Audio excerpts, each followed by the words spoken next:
IQ level बढ़ाने के लिए सोने से पहले का आधा घंटा बहुत जरूरी होता है। आप लाइफ में किसको किसको आई लव यू बोले हैं कभी भूले हैं? नहीं। कौन कौन आपको मारा है या कुछ उल्टा सीधा बोला है नहीं भूलते हैं। प्यार मोहब्बत आपको हो ही जाता है, ये उम्र की गलती है। आईक्यू लेवल क्या होता है? देखिए आईक्यू लेवल क्या होता है, अच्छा क्वेश्चन है। आप बस इसका जवाब दे लेने दीजिए फिर पूछे आईक्यू लेवल क्या होता है। इस ब्रेन का सबसे महत्वपूर्ण हिस्सा जो होता है सेरिब्रम होता है। सेरिब्रम ही हमारी मेमोरी को कंट्रोल करके रखता है। जिसकी मेमोरी अच्छी होती है उसे पढ़ाई लिखाई की चीजें, हर चीजें याद रहती हैं।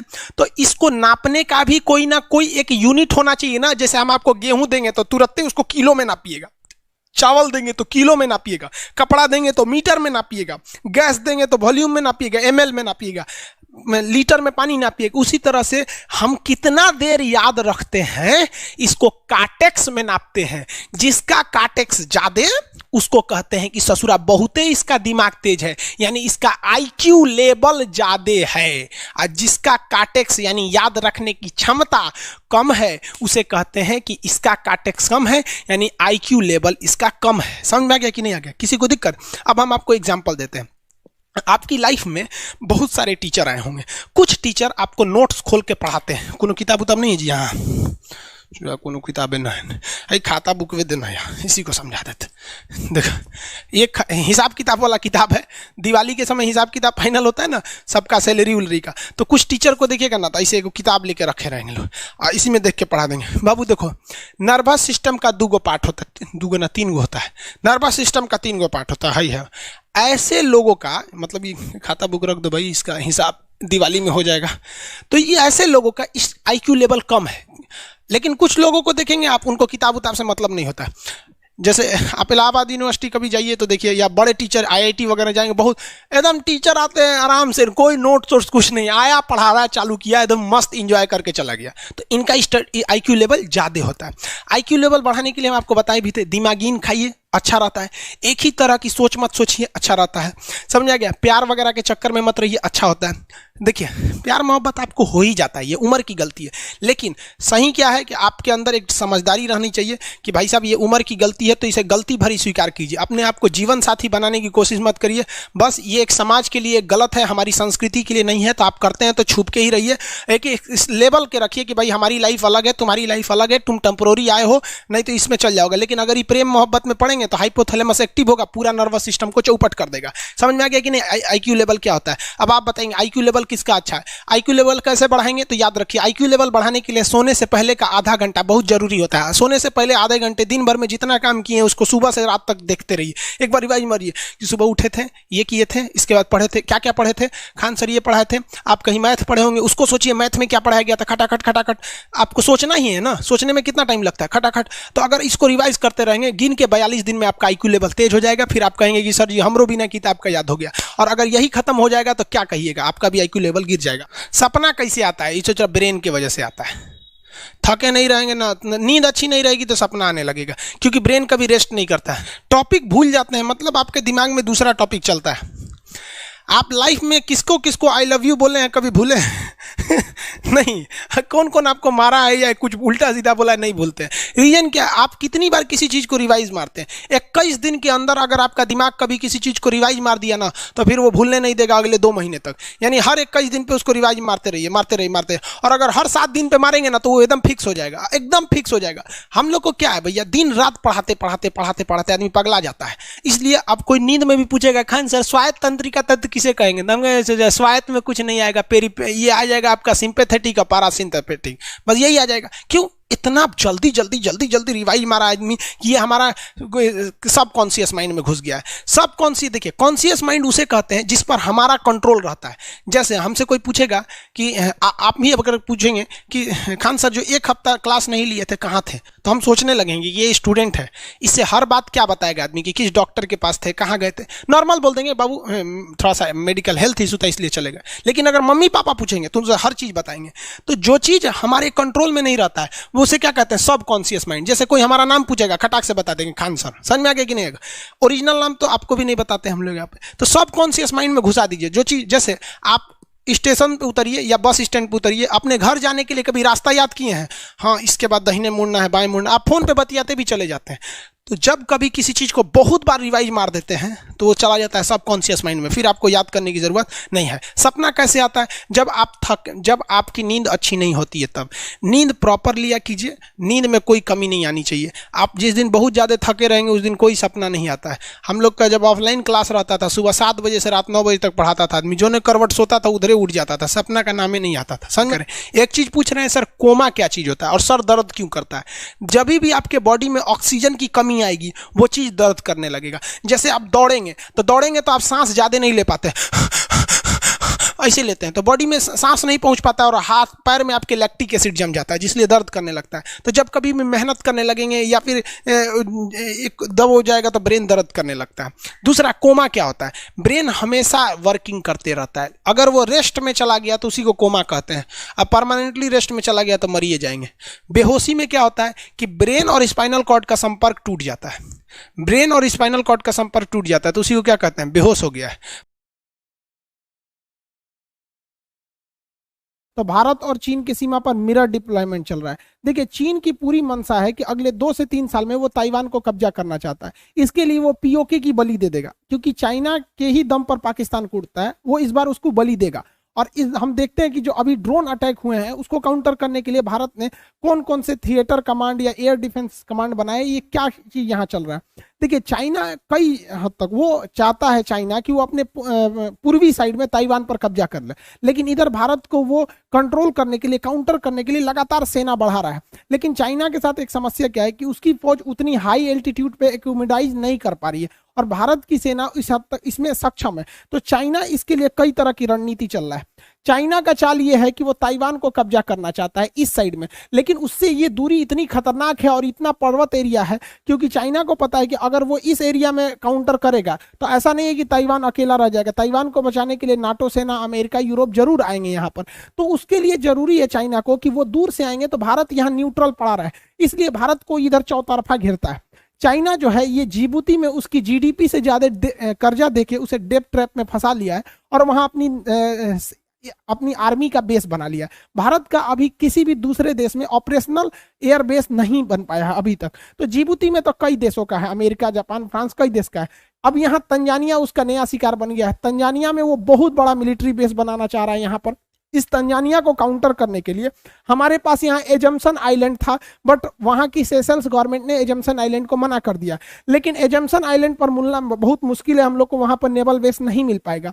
तो एजम्पशन आइलैंड के बगल में यहाँ पर सेशल्स है, मॉरिशस एक देश है, तो मॉरिशस का भारत के साथ बहुत अच्छा संबंध है। मॉरिशस अपना द्वीप हमें दे सकता है नेवी के लिए। रीजन क्या है? देखिए, मॉरिशस ने अपना एक रियूनियन द्वीप ऑलरेडी फ्रांस को दे रखा है, तो यहाँ फ्रांस है और यहाँ पर डिगो गार्सिया है। इस डिगो गार्सिया पर अमेरिका, यूएस है और ब्रिटेन है यहाँ पर।